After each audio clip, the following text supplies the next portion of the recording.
नमस्कार विद्यार्थी मित्रांनो, मी प्राध्यापक बागुल व्हिडी,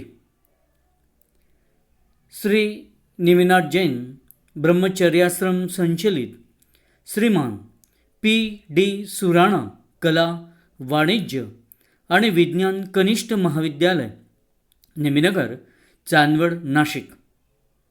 मित्रांनो, आजच्या या मराठीच्या तासिकेमध्ये मी आपले सर्वांचे अतिशय मनाने अंतकरणाने आपले सर्वांचे मी सहर्ष स्वागत करतो.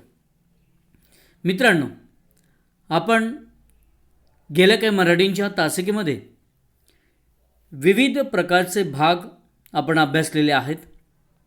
त्यामध्ये आपण गद्यापासून सुरुवात केली, नंतर काही पद्य बघितलीत, त्यानंतर आपण कथेकडे वळालो, कथेचा काही भाग बघितला, त्यानंतर आपण व्याकरणाकडेही गेलो,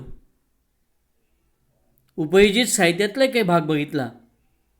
मित्रांनो, आता पुन्हा आपण थोडासा बदल करतो आहोत, पुन्हा आपण पद्याकडे जातो आहेत. तर चला मित्रांनो, आपण एक नवीन पद्याला आज सुरुवात करूया. आजचं जे पद्य आपण अभ्यासणार आहोत तर ते रंग माझा वेगळा सुरेश भटांनी लिहिलेली ही गझल आहे, ही कविता आहे. अतिशय छान जीवनाचा सार सांगणारी अशा प्रकारची ही कविता आहे. सुरेश भट यांच्याबद्दल सांगायचं झालं तर 1932 त्यांचा जन्म झालेला आहे आणि 2003 त्यांचा मृत्यू झालेला आहे. मित्रांनो, सुरुवातीला आपण थोडीशी माहिती सुरेश भट यांच्याबद्दल आपण नीट समजून घेऊया.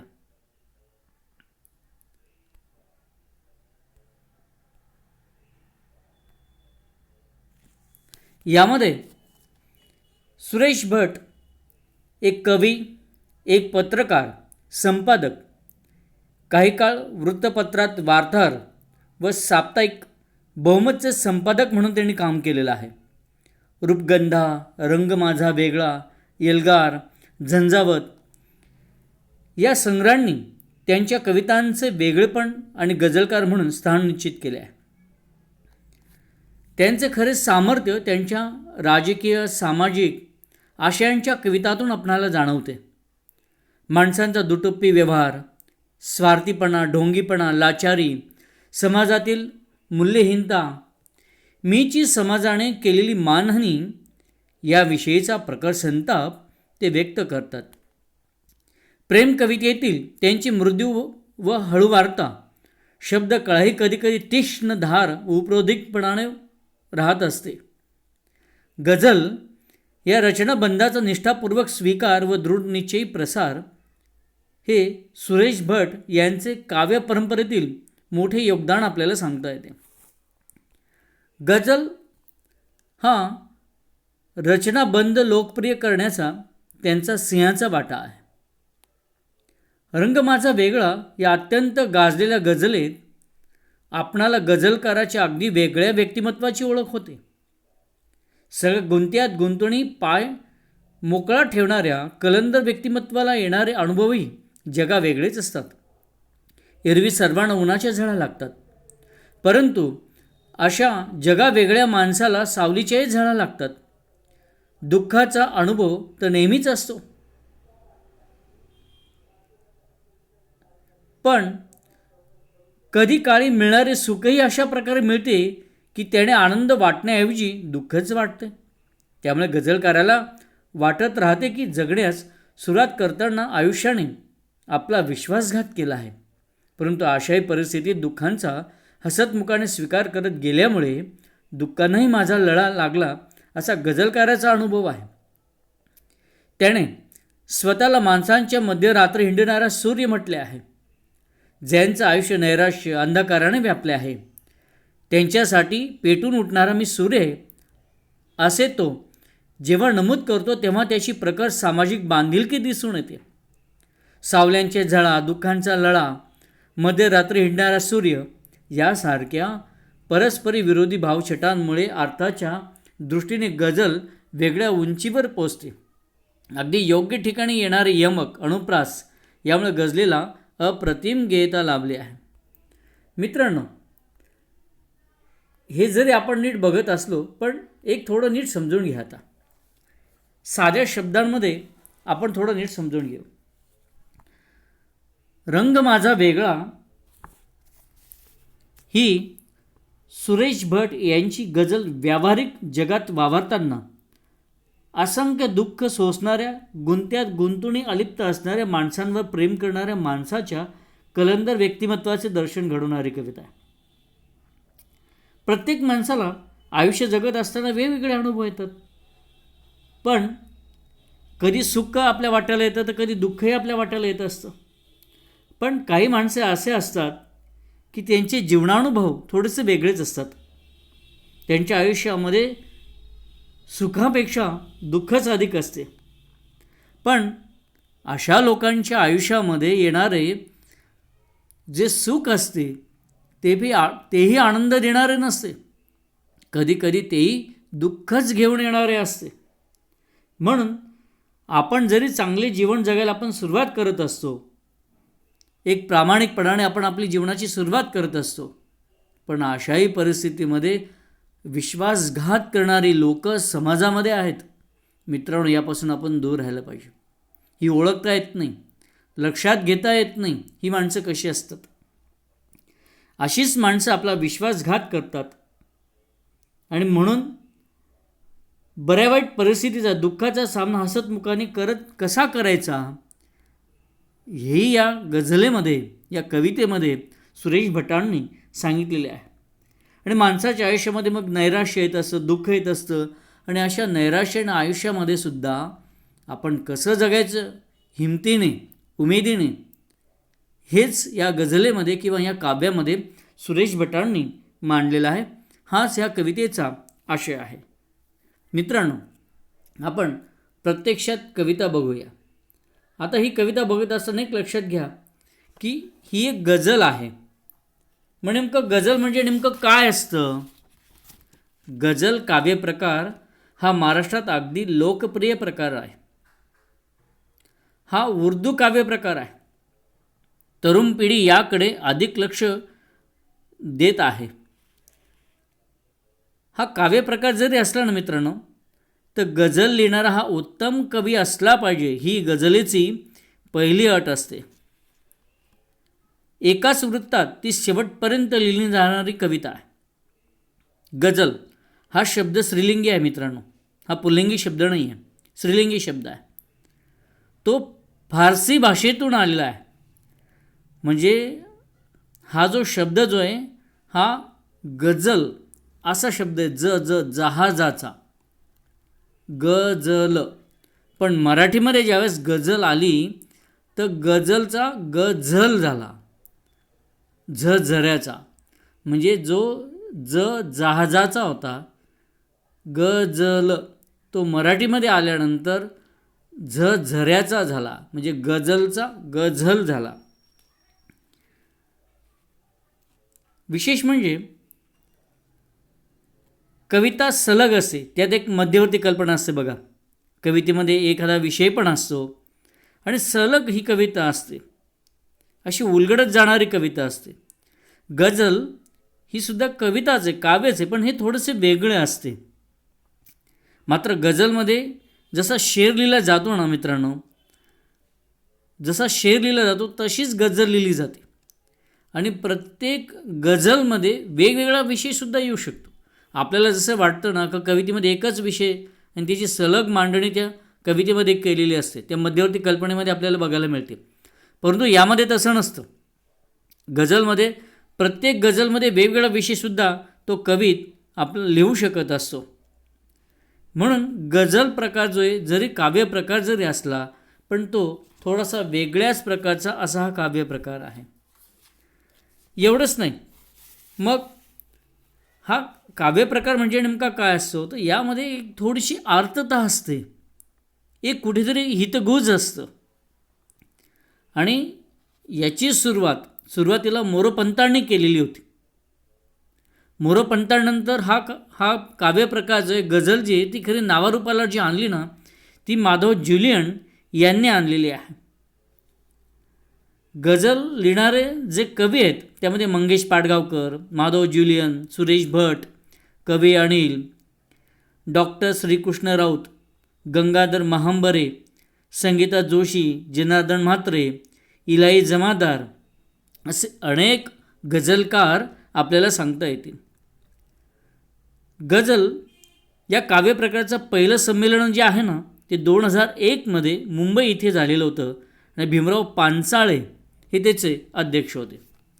मित्रांनो, इथे थोडंसं आपण गझल म्हणजे काय ते समजून घेतलं, कारण की ते समजून घेणं गरजेचंच आहे. कारण की आपण एक गझल म्हणून ज्यावेळेस आपण तो काव्यप्रकार शिकत असतो, पण तो काव्यप्रकार निश्चित काय असतो हे लक्षात घेणं फार गरजेचं असतं. म्हणून आपण थोडक्यात ते समजून घेतलं. आता आपण प्रत्यक्ष कवितेकडे जाऊया. बघा, प्रत्यक्षात कविता बघूया, आपण गझल बघूया. रंगुनी रंगात साऱ्या रंग माझा वेगळा, रंगुनी रंगात साऱ्या रंग माझा वेगळा, गुंतुनी गुंत्यात साऱ्या पाय माझा वेगळा. रंगुनी रंगात साऱ्या रंग माझा वेगळा, गुंतुनी गुंत्यात साऱ्या पाय माझा मोकळा. आता या ओळींचा नीट अर्थ आपण समजून घेऊया. शेवटी आपल्या मनातली आर्तता, आपली भावना या ठिकाणी गझलकार आपल्यासमोर मांडतो आहे. जसं प्रत्येक माणूस जीवन जगत असतो, पण काही माणसं थोडीशी वेगळ्या प्रकारचं आयुष्य जगत असतात.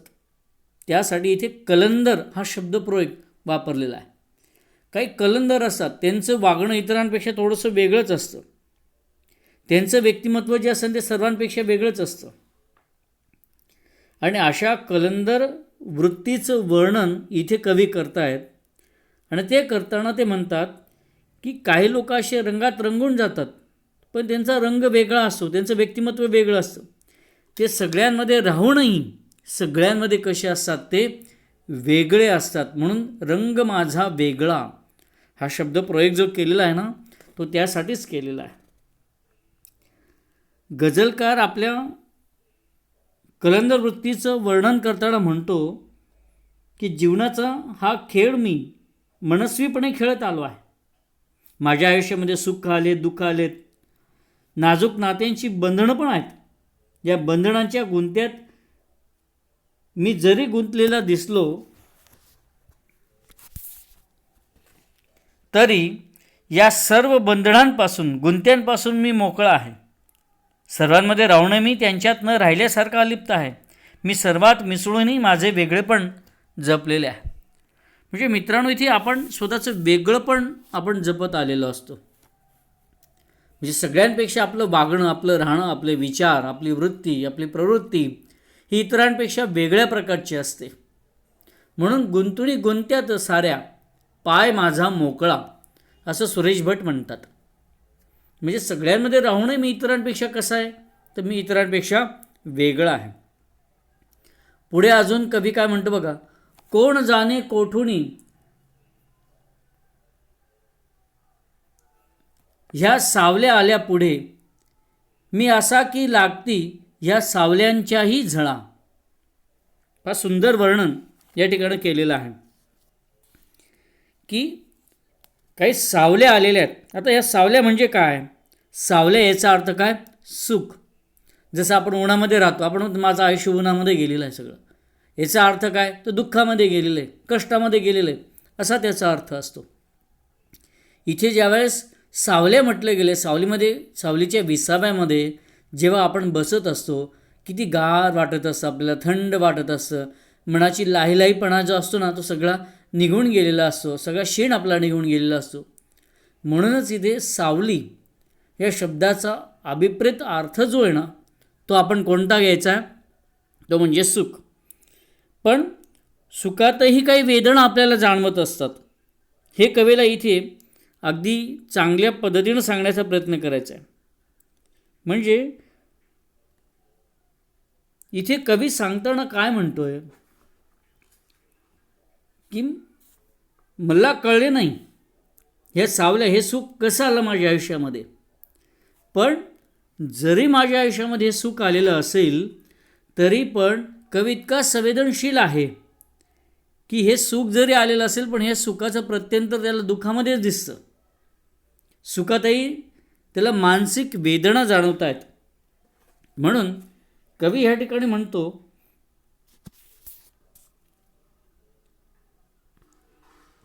आयुष्यात अनेक बरे वाईट प्रसंग आले, दुःख आले, दुःख तर सोबती बनूनच राहून गेले.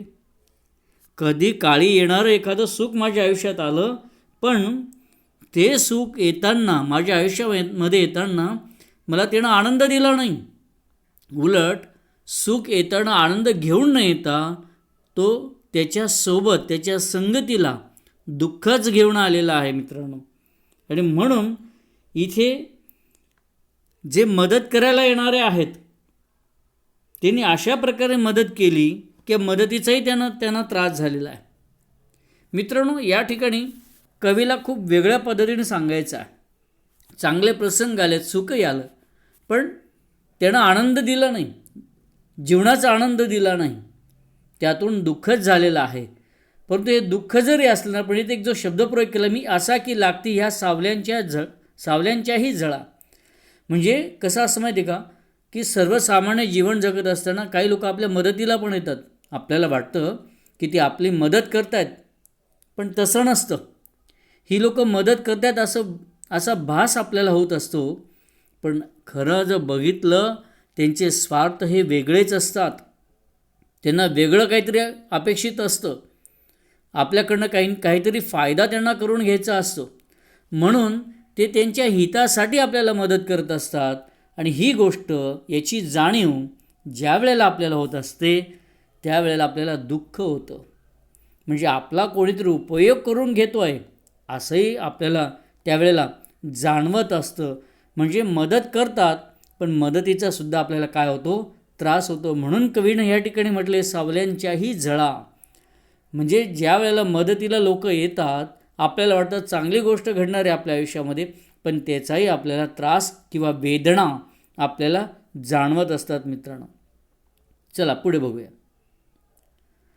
राहती माझ्या सवे ही आसवे गीतापरी. राहती माझ्या सवे ही आसवे गीतापरी. हे कशाचे दुःख ज्याला लागला माझा लळा. नीट समजून घ्या. खूप मस्त उत्तम प्रकारे या ठिकाणी सुरेश भटांनी या ठिकाणी मांडलेला आहे. राहती माझ्या सवे ही आसवे गीतापरी. म्हणजे हे अश्रू जरी असले पण ते अश्रू हे दुःखाचेच आहेत, आनंदाचे नाही. म्हणजे जे अश्रू आहेत, जे दुःख आहेत, त्यांचीच गीतं झालेली आहेत माझ्या आयुष्यामध्ये. म्हणजे कवी गझलकार यांच्या आयुष्यामध्ये दुःखच खूप आलेलं आहे, म्हणून त्या दुःखांना गाणं म्हटलेलं आहे. गाणं जसं सलग एक प्रकारे चालत असतं, तसंच ह्या ठिकाणी माझ्या आयुष्यामध्ये हे गाणंच आहे. म्हणजे एक दुःख संपलं की दुसरं दुःख हे माझ्या पुढ्यामध्ये येऊन ठेपलेलंच असतं. म्हणून राहती माझ्या सवे ही आसवे गीतापरी असं कवीनं म्हटलेलं आहे. परंतु हे जरी म्हणत असलं कवी, तरीसुद्धा कवीनं इथं जरा त्याला अजून वेगळं काहीतरी सांगायचं आहे. दुःखाला माझा लळा लागणे आणि दुःखावरही माया करणे, ह्या दोन गोष्टी इथे सांगायच्या आहेत. म्हणजे कवीच्या आयुष्यामध्ये चांगले क्षण आले, पण त्या चांगल्या क्षणांचं पण प्रत्यंतर कशामध्ये झालं आहे मित्रांनो, दुःखामध्ये झालेलं आहे. म्हणून इथे माझ्या आयुष्यामध्ये इतके दुःख येतात कवीला सांगायचं आहे की ते दुःखांनासुद्धा माझा लळा लागलेला आहे. ते माझ्याकडेच येतात. चांगल्या गोष्टी माझ्या आयुष्यामध्ये येत नाही, माझ्या आयुष्यामध्ये सगळ्या वाईटच गोष्टी येतात. म्हणून या ठिकाणी दुःखालाही माझा लळा लागलेला आहे असं कवीला म्हणायचं आहे. म्हणून कवी म्हणतो, हे कशाचे दुःख ज्याला लागला माझा लळा. म्हणून इथे स्पष्ट शब्दामध्ये म्हटलेलं आहे, हे दुःख कोणत्या प्रकारचं आहे मलाच कळत नाही. कवी म्हणतो, मलासुद्धा कळत नाही, कारण की या दुःखाला माझाच लळा लागून गेलेला आहे. ते माझ्याकडेच येतात, माझ्यावरच ते प्रेम करतात, माझ्यावरच त्यांना माया सुटते. म्हणजे आयुष्य असं आहे की दुःख येतं, पण ते दुःख माझ्याकडेच येतं याचं जास्त वाईट कवीला सुरेश भटांना या ठिकाणी वाटतं. म्हणून ते म्हणतात की दुःख हे माझ्याकडेच येतं. पुढे बघूया. कोणत्या काळी कळेना मी जगाचा लागलो, अन कुठे आयुष्य गेले कापुनी माझा गळा. ही ओळ तर खूप काही सांगून जाणारी आहे. हे शब्द तर खूप काही सांगून जाणारे आहेत. कोणत्या काळी कळेना मी जगाचा लागलो, अन कुठे आयुष्य गेले कापुनी माझा गळा. इथे कवी म्हणतोय की मला जगण्याचं भान आलं. मलाही वाटलं मी प्रामाणिकपणाने जीवन जगावं, पण ज्यावेळेला मी सत्यानं प्रामाणिकपणानं मी जीवन जगायला सुरुवात केली, तर नंतर माझ्या आयुष्यामध्ये घडलं काय की प्रामाणिकपणाने मी जगायला गेलो, पण मला प्रामाणिकपणानं जगता आलं नाही.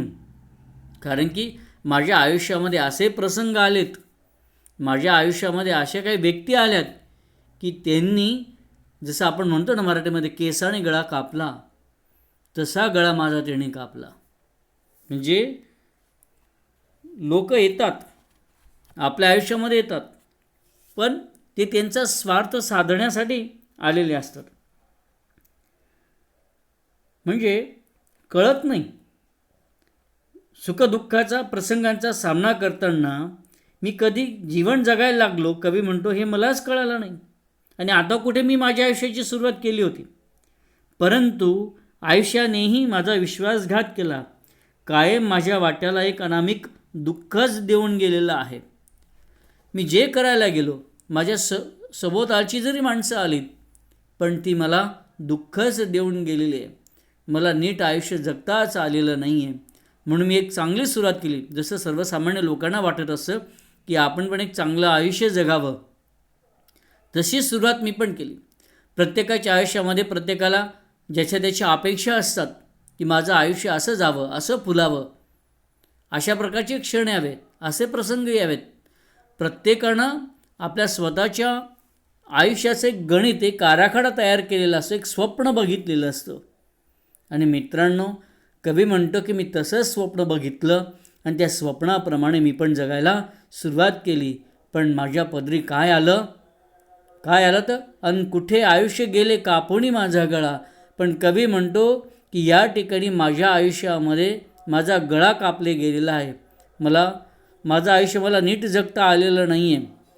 माझं आयुष्य मला नीट जगता आलेलं नाही आहे. मी प्रामाणिकपणानं आयुष्य जगण्याचा प्रयत्न केला, पण माझ्या पदरी घोर निराशाच आली. इतरांप्रमाणे एक चांगलं आयुष्य माझ्या वाट्याला आलेलं नाही आहे.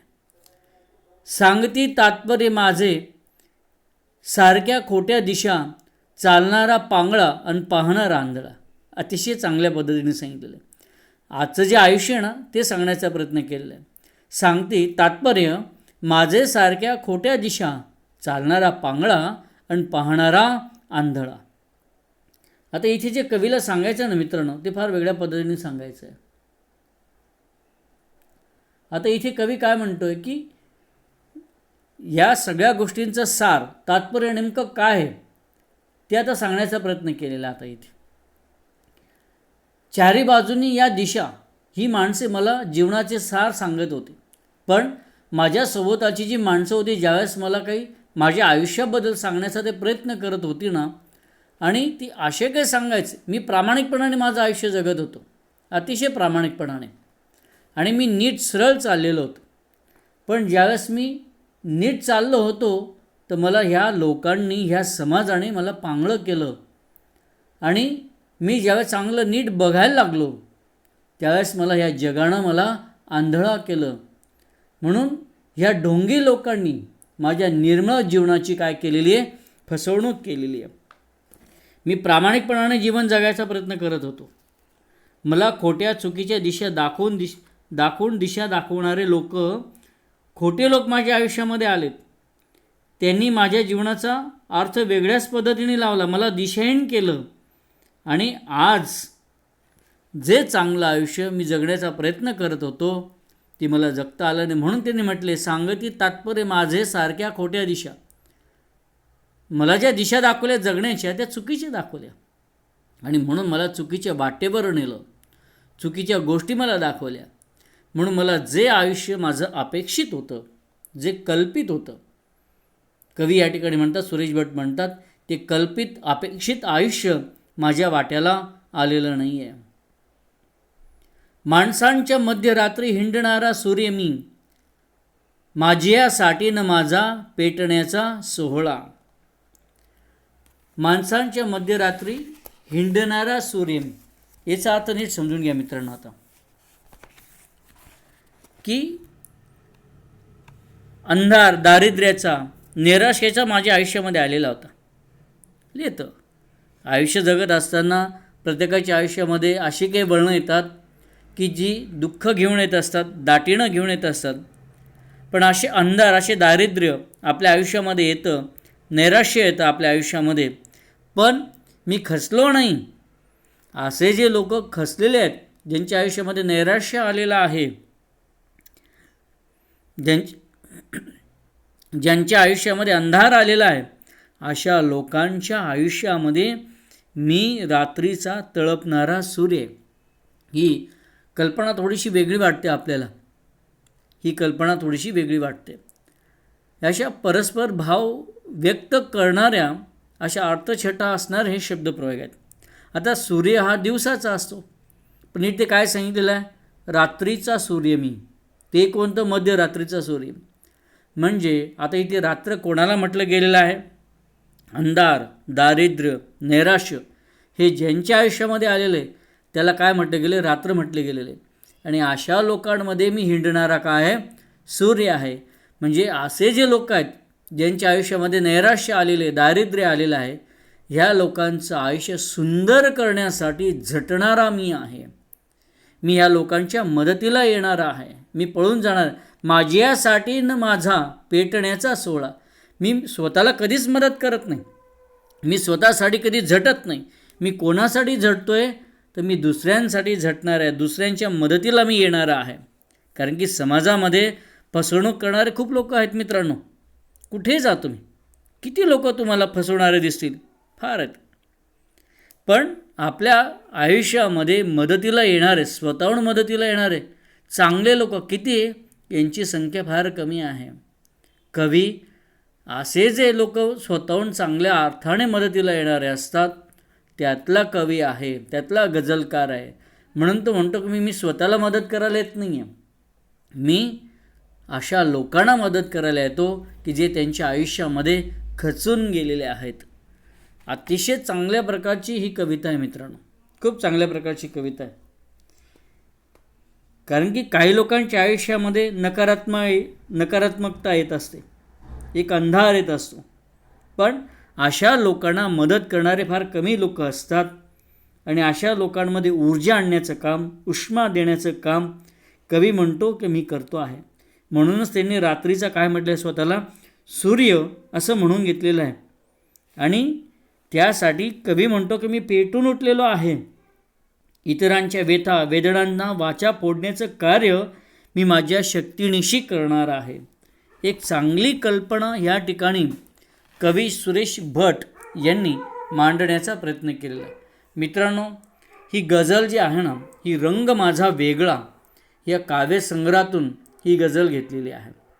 अतिशय चांगल्या पद्धतीने सांगण्याचा प्रयत्न केलेला आहे. म्हणून या कवितेमधून आपण बोध कोणता घेणार आहोत मित्रांनो, की आयुष्य कसं जगायचं हे आपण नीट समजून घ्या. ते नीट ठरवा, आपल्याला आयुष्य कसं जगायचं. आपल्या सोबताली असणारे लोक जे आहेत ते नीट ओळखा.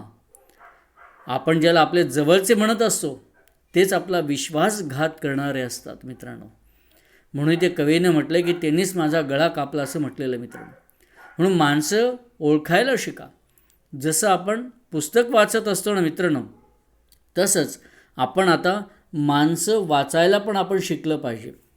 पण आपल्याला नेमकं माणसंच कळत नाही की लोक कशी आहेत, ह्याच गोष्टी आपल्याला समजत नाही. हे ओळखायला शिका मित्रांनो. म्हणून कलंदरासारखं आयुष्य जगू नका. आपण आपल्या धुंदीत, आपल्या मस्तीत राहू नका. आजूबाजूच्या गोष्टी पण बघा, ओळखा. सगळ्यांमध्ये राहा, सगळ्यांमध्ये राहा, पण सगळ्यांपेक्षा वेगळं आयुष्य तुम्ही जगायचा प्रयत्न करा.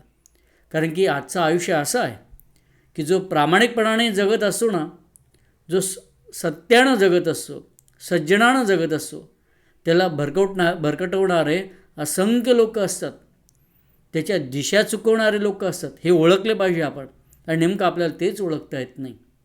कारण की ही माणसं आपल्या समोर येताना मित्रांनो ही अशा प्रकारची रूपं घेऊन आलेली असतात की आपल्याला त्यांचं रूप, खरं रूप जे असतं ते आपल्याला समजतच नाही. म्हणून नीट त्यांची रूपं ओळखा. हेच कवीला ह्या कवितेमध्ये सांगण्याचा एक अट्टहास आहे, एक प्रयत्न आहे मित्रांनो. आणि म्हणूनच एक अभ्यासक्रम म्हणून ही कविता जशी योग्य आहे, पण तसंच आयुष्याचं सारसुद्धा सांगण्याचा प्रयत्न सुरेश भटांनी या ठिकाणी केलेला आहे. मित्रांनो, तुम्हाला ही कविता समजली असेल असं मी गृहीत धरतो. तुम्ही जे सहकार्य केले त्याबद्दल मित्रांनो तुमचे आभार, धन्यवाद.